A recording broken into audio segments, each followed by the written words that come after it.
3. Warahmatullahi wabarakatuh. Salam sejahtera untuk Assalamualaikum warahmatullahi wabarakatuh. Salam sejahtera untuk kita semua. Syukur kita ucapkan atas nikmat kesehatan dan kesempatan yang Allah berikan kepada kita sehingga kita bisa berkumpul untuk melakukan presentasi tugas manajemen proyek. Pada kesempatan kali ini, kami akan menyampaikan tentang proyek SI kami yang berjudul Menhil. Sebelum itu, perkenalkan kelompok kami, itu saya Siti Nurhalis, dan rekan saya dan Nur Asrif Febrianti dan Nada Kamelia.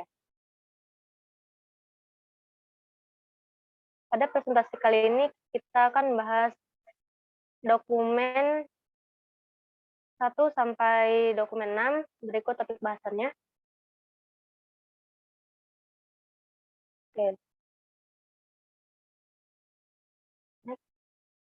Pendahuluan, latar belakang yang melatar belakangi proyek ini adalah kebutuhan akan pelayanan kesehatan mental bagi anak-anak dan remaja akan terus meningkat.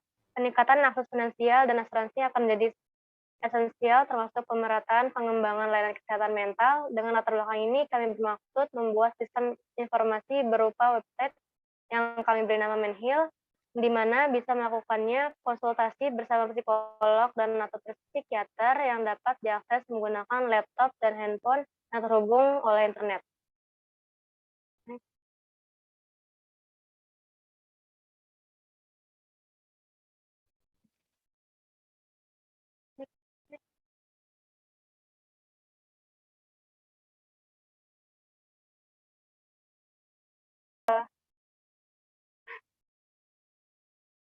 Rumusan masalah yang akan kami bahas yaitu pertama bagaimana merancang proyek sistem informasi dari segi dokumentasi bisnis. Yang kedua, dapatkan membantu masyarakat untuk melakukan konsultasi dengan psikolog atau psikiater secara online.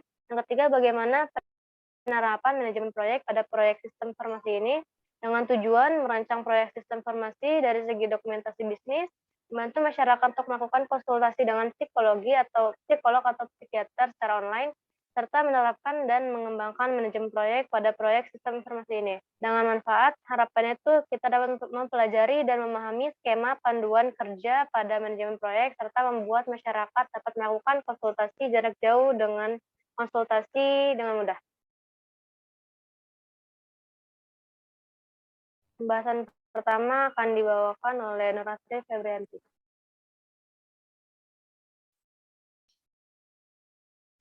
Oke, di sini ada project charter. Yang pertama itu ada business need. Terdapat kebutuhan untuk menyediakan sarana dalam lingkup kesehatan yang dapat diakses secara online. Kesehatan mental. Di mana kesehatan mental yang sekarang ini mulai menjadi masalah yang cukup serius, terutama di kalangan muda. Dengan adanya sistem informasi Menhil sebagai sarana untuk menghubungkan user dengan pihak ketiga seperti rumah sakit atau psikolog psikiater secara online. Lalu ada project scoop. Orang-orang yang hendak berkonsultasi kepada psikolog psikiater tanpa mengunjungi tempat praktek. Lalu ada jika dibutuhkan pasien bisa membuat temu janji dengan psikolog psikiater di rumah sakit atau praktek psikolog psikiater yang telah terdaftar atau disetujui. Selanjutnya, mitra yang melakukan kerjasama terhadap proyek kami adalah rumah sakit atau praktek psikolog psikiater yang berasal dari daerah Jakarta, Bogor, dan Depok. Menhil juga sistem berbasis web. Selanjutnya ada deliverables, yaitu pertama mendapatkan data dan informasi mengenai proyek, lalu yang kedua menghasilkan kebutuhan proyek seperti SRS. Selanjutnya ada assumption atau dependency, survei dan hari bekerja dilakukan selama 1 minggu yang terdiri dari 6 hari.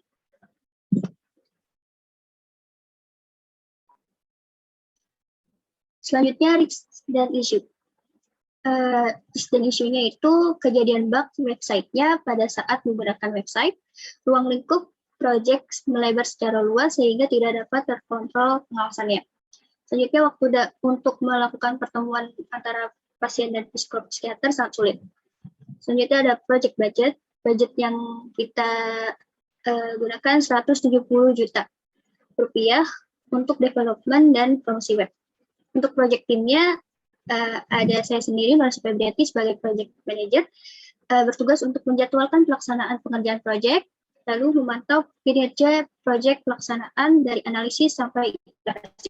Kedua ada Nada Camellia sebagai sistem desain dan sistem dokumen. Bertugas untuk membuat rancangan sistem, membuat basis data dan IRD, kontrol keselarasan dan kelengkapan seluruh dokumen. Selanjutnya ada Siti Nurholis sebagai product manager dan sistem analis, bertugas untuk mengatur kebutuhan sistem, menganalisa proses bisnis, mendefinisikan prosedur yang ada dalam sistem, lalu membuat dokumen SRS yang mendefinisikan spesifikasi perangkat lunak. Selanjutnya ada stakeholder register. Pertama ada sponsor giver, bertujuan untuk tampilan antarmuka yang user friendly dan responsif dan bisa diakses baik di tablet maupun desktop. Terus sponsor di bagian internal bertujuan untuk project dapat diselesaikan dengan budget minimum dan memiliki antarmuka yang user friendly. Yang ketiga ada project lead, bertujuan untuk project selesai tepat waktu dengan budget minimum. Selanjutnya ada product manager, bertujuan untuk persyaratan yang jelas dan penyelesaian atau dokumentasi tepat waktu. Selanjutnya PMO, bertujuan untuk project selesai tepat waktu dengan budget minimum, persetujuan tepat waktu yang harus diperoleh. Terus ada dev manager, bertujuan untuk membangun antarmuka yang responsif. Lalu ada sistem desain, bertujuan untuk antarmuka yang responsif, tidak ada quality issue, dan branding tetap menjaga. Selanjutnya ada infrastruktur team lead, bertujuan untuk perubahan seharusnya tidak mempengaruhi waktu aktif sistem, tidak ada lonjakan memori. Selanjutnya sistem dokumen, bertujuan untuk memberikan informasi tentang jalannya sesuatu kepada orang yang membutuhkan. Selanjutnya yang terakhir ada sistem analis, bertujuan untuk perangkat yang digunakan sesuai dengan SRS dan sistem dapat dijalankan sesuai kebutuhan. Selanjutnya, Nada. Baik, poin requirement documentation ini terdapat purpose business case, yaitu menghubungkan user yang memiliki masalah mental dengan konsultan, kemudian organisasi yang menggunakan Menhil adalah rumah sakit atau praktik dari psikolog dan juga psikiater berada daerah Jakarta, Bogor, dan juga Depok. Keuntungan intangible yang akan didapat yaitu kepuasan ketika masalah mentalnya mulai teratasi serta memperluas jaringan atau nama dari pihak ketiga. Kemudian keuntungan tangible-nya yang akan didapat adalah penghematan waktu serta biaya yang dikeluarkan oleh user karena pelayanan yang seharusnya dilakukan secara tatap muka dapat dilakukan secara online. Kemudian business requirement-nya ada informasi berita tentang Menhil, lalu chat dengan konsultan, live chat dan dengan pengguna lainnya. User dapat menghubungi konsultan via telepon dan juga via video call. Next.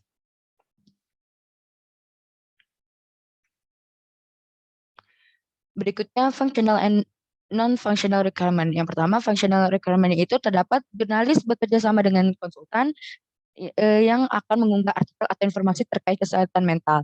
Kemudian pasien atau user dapat melakukan konsultasi dengan konsultan. Lalu user dapat mencari informasi berupa artikel. Lalu non-functional requirement. Ada operational requirement. Sistem dapat diakses dimanapun dan di web browser manapun atau sistem operasi manapun. Kemudian sistem dapat melakukan backup harian. Lalu performance requirement. Sistem dapat mengolah data sampai 1 juta record untuk tiap transaksinya. Pembayaran biaya konsultasi dilakukan maksimal 24 jam. Next. Kemudian ada security requirement yang di mana website menggunakan sistem keamanan yang terdapat pada login dengan konfirmasi CAPTCHA. Kemudian jika username atau password tidak sesuai sebanyak 5 kali akan muncul notifikasi atau diberikannya pertanyaan keamanan jika lupa password. Kemudian terenskripsi end-to-end untuk menjaga keamanan data atau chat antara user dan konsultan. Kemudian usability requirement. Terdapat informasi tata cara menghubungi konsultan, kemudian user menyesuaikan jadwal konsultasi, menyesuaikan dengan konsultan, lalu tampilan web yang user friendly. Lalu ada user requirement. Software berupa web application antarmuka tampilan dirancang seminimalis mungkin, tidak terlalu banyak tombol, memiliki warna yang menarik dan cerah. Lalu tombol-tombol yang diutamakan itu yang membuat user memahami fungsi tersebut. Kemudian pada isian form yang wajib diisi akan ditandai dengan bintang merah. Kemudian sebelum dan sesudah data disimpan, diperlukannya konfirmasi. Next.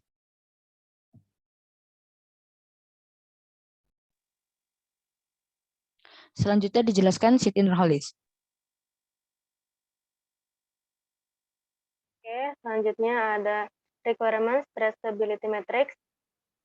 Di dalam requirement ini terdapat requirement information, yaitu ada requirement dengan high priority, medium priority, dan low priority. High priority ini di sini maksudnya adalah requirement dengan kategori mandatory, atau bisa dibilang fitur-fitur utama. Dan fitur utama apa aja yang ada dalam mandatory kategori ini? Yang pertama ada chat antara psikolog atau psikiater dan user, di mana terdapat modul chatting pada fitur ini. Selanjutnya ada user login. Dalam user login ini terdapat modul formulir. Selanjutnya ada informasi dan berita seputar kesehatan mental.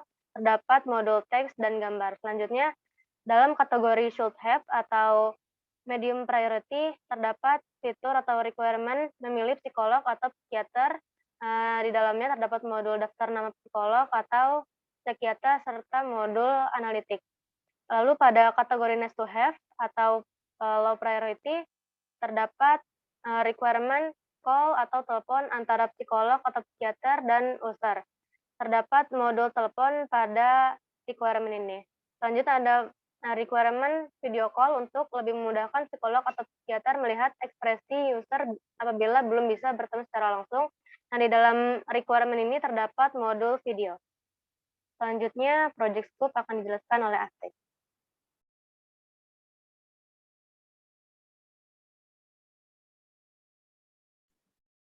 Oke, project scope statement. Di project scope description dan business objective sudah dijelaskan di bagian project charter. Untuk acceptance kriteria fitur chat, counseling, itu interaksi antara psikolog psikiater dan user berhasil melakukan percakapan via online. Fitur call, interaksi antara psikolog psikiater dan user berhasil melakukan percakapan via telepon. Fitur video call, interaksi antara psikolog psikiater dan user berhasil melakukan percakapan via video call. Untuk fitur berita atau informasi, pengguna dapat informasi yang terbaru mengenai mental health di Indonesia atau di dunia. Selanjutnya ada project deliverable, sudah dijelaskan di bagian project charter. Untuk stakeholder register, ada sponsor, project lead, project manager, PMO, development manager, QA manager, infrastructure, team lead. Untuk project exclusion, yaitu konsultasi selain penyakit mental, sharing pengalaman dengan user lain selain psikolog dan psikiater. Untuk project constraints dan project assumption sudah dijelaskan di bagian project charter. Untuk WBS dijelaskan oleh Nada. Oke, untuk WBS level triple ini dapat dilihat pada tabel berikut. Kemudian next. Penjelasan dari WBS tadi terdapat dalam WBS Dictionary, yaitu pemberi dukungan yang memberi dukungan untuk keseluruhan proyek, kemudian mencari dukungan berupa dana untuk memenuhi keperluan, lalu inisiasi proyek, menjelaskan proyek yang akan dibuat, mengelola proyek, mengatur jalannya proyek, mengatur peran yang dibutuhkan untuk setiap alur kerja, mengatur kebutuhan sistem, atau mengatur spesifikasi, lalu planning, membuat rencana proyek, mengatur proyek dalam sistem kerja, kolaborasi dengan bagian lain, meningkatkan profitabilitas untuk meningkatkan profitabilitas, kemudian meneliti organisasi, berupa analisis serta mengevaluasi kinerja organisasi, lalu komponen desain, melakukan perancangan sistem, memimpin operasional atau alur kegiatan operasional, mencari hardware, mengecek kelengkapan dokumen, seperti memeriksa kelengkapan dokumen yang dibutuhkan, eksekusi planning, yaitu menjalankan planning yang telah dibuat, lalu informan memberikan informasi seputar kebutuhan proyek dan diterjemahkan ke dalam dokumen, lalu implementasi hasil proyek, kemudian analisis proses bisnis, yang dimana menganalisis melalui evaluasi dari setiap proses bisnis yang terjadi, kemudian meneliti prosedur sistem, melakukan penelitian mengenai prosedur sistem yang dijalankan, kemudian ada closing proyek untuk menutup proyek karena telah selesai. Next.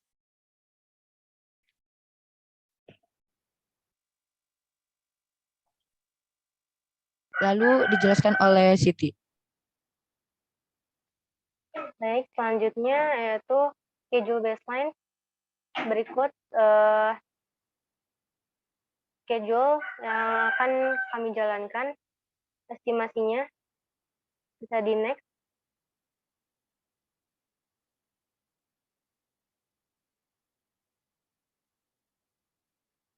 Next.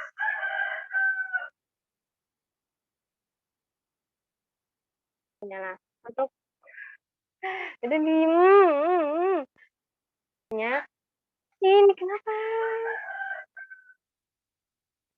Untuk pemberian dukungan itu selama 114 hari, mencari dukungan itu selama 1 hari, inisiasi project itu 6 hari, mengelola proyek itu 121 hari, mengelola peran itu selama 7 hari, mengatur kebutuhan sistem itu 14 hari, planning 20 hari, mengatur proyek itu selama 21 hari, kolaborasi itu 103 hari, meningkatkan profitabilitas itu selama 101 hari, meneliti organisasi itu selama 39 hari, komponen desain selama 32 hari, memimpin operasional itu selama 92 hari, mencari hardware selama 3 hari, mengecek kelengkapan dokumen itu 32 hari, mengeksekusi planning selama 93 hari, informan selama 14 hari, implementasi 46 hari, analisis proses bisnis 3 hari, dan closing proyek itu 1 hari.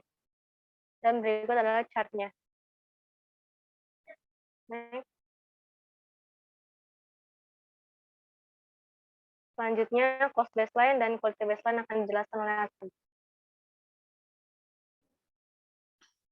Untuk cost baseline, pekan Februari, total yang dikeluarkan adalah 5.900.000. Untuk pekan Maret, yang total yang dikeluarkan adalah 40.100.000.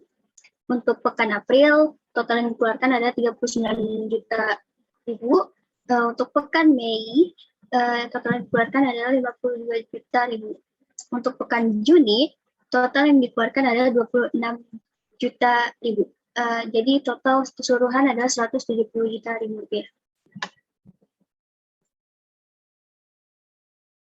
Untuk quality baseline, yang pertama ada planning, frekuensinya itu hari, targetnya 99%, dan bagaimana kegiatan untuk mengatur perencanaan project, source of datanya adalah project schedule dan BBS dictionary.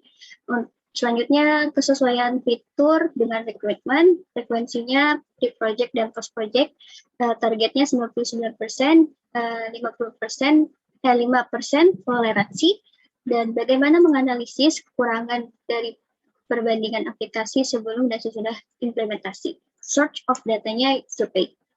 Selanjutnya ada permintaan yang berubah-ubah, frekuensinya bulanan, targetnya 99%, 2% untuk toleransi, bagaimana mengubah log permintaan dan estimasi upaya yang dihasilkan. Selanjutnya search of data, perubahan permintaan dibagi total kebutuhan dikali 100. Selanjutnya ada perbedaan jadwal, frekuensinya bulanan, target 0, 5% untuk toleransi, bagaimana Manhill Project, forecast sampai baseline, search of datanya, project schedule. Selanjutnya akan dibacakan oleh Nada. Oke, produk backlog dan sprint backlog ini kami menggunakan sistem Trello yang dimana pada kolom to do ini kami memasukkan hal-hal yang kami akan lakukan. Lalu pada kolom in progress atau halaman yang sedang kami lakukan, dan kemudian ada kolom done atau proyek yang sudah kami selesaikan. Next.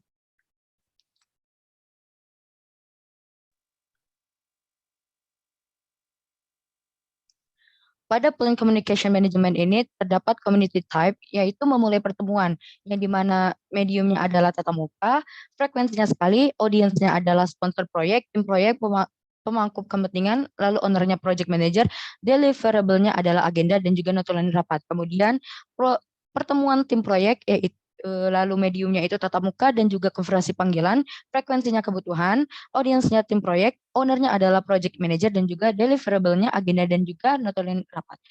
Kemudian ada pertemuan status pengerjaan proyek bulanan, yaitu mediumnya adalah presentasi tatap muka dan konferensi panggilan, ya frekuensinya bulanan, audiensnya adalah PMO, ownernya adalah project manager dan deliverable-nya laporan. Kemudian laporan status pengerjaan proyek, yang dimana mediumnya adalah presentasi tatap muka dan juga email, frekuensinya yaitu mingguan, audiensnya sponsor proyek, tim proyek, pemangku kepentingan, lalu ownernya adalah project manager dan juga deliverable-nya laporan status proyek. Next.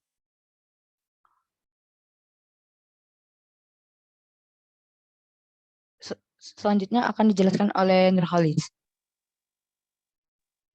Oke, selanjutnya ada plan risk management, berisi resiko apa saja yang bakal terjadi dan solusinya. Yang pertama, resiko komunikasi dan koordinasi dalam tim.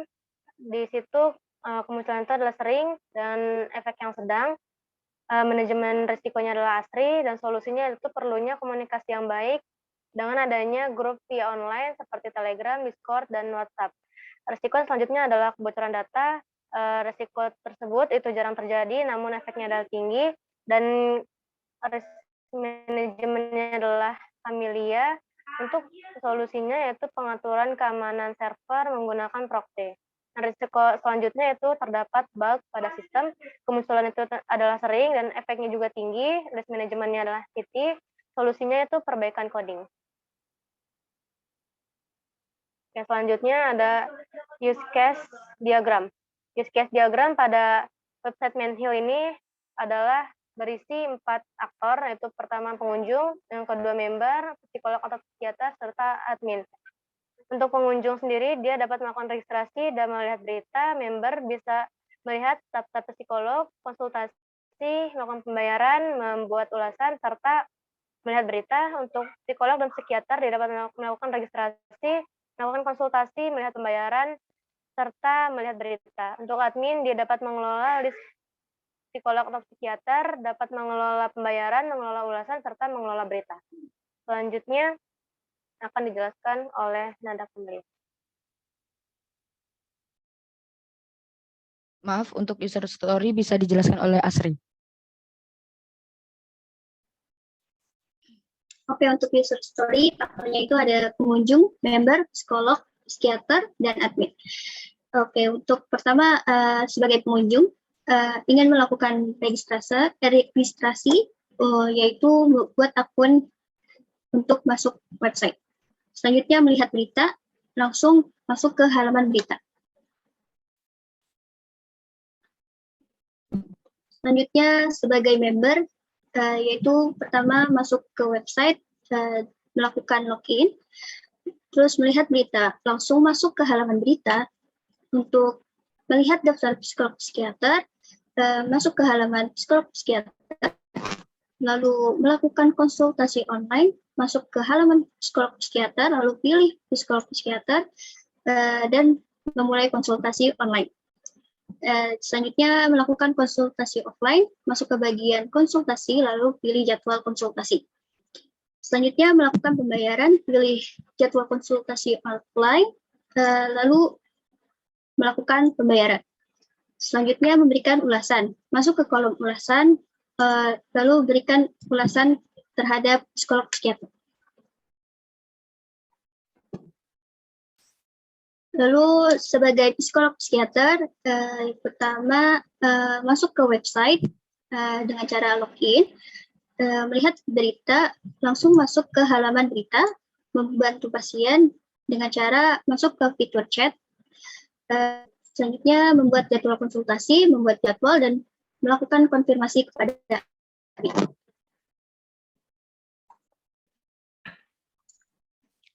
Role sebagai admin yaitu masuk ke website dengan cara login, CRUD berita masuk ke halaman admin bagian berita, menghapus ulasan masuk ke halaman admin bagian ulasan, lalu memperbarui daftar psikolog psikiater masuk ke halaman admin bagian psikolog psikiater. Selanjutnya mengecek hasil pembayaran masuk ke halaman admin, pilih bagian keuangan.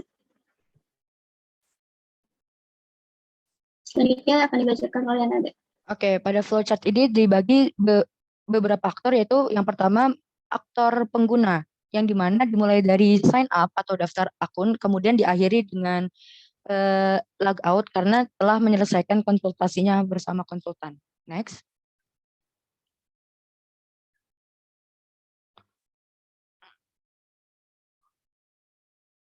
Untuk flowchart yang kedua yaitu aktor pengunjung, yang dimana pengunjung ini dapat mengunjungi aplikasi tanpa melakukan login jika pengunjungnya itu berupa orang yang belum mendaftarkan akunnya. Namun jika sudah keluar pun ya tinggal keluar, ataupun pengunjung ini sebagai user atau aktor yang telah melakukan registrasi akun. Next. Kemudian aktor konsultan seperti psikolog atau psikiater, yang dimana yang dimulai dari sign in dan melakukan konsultasi, kemudian jika konsultasi selesai dilakukannya logout.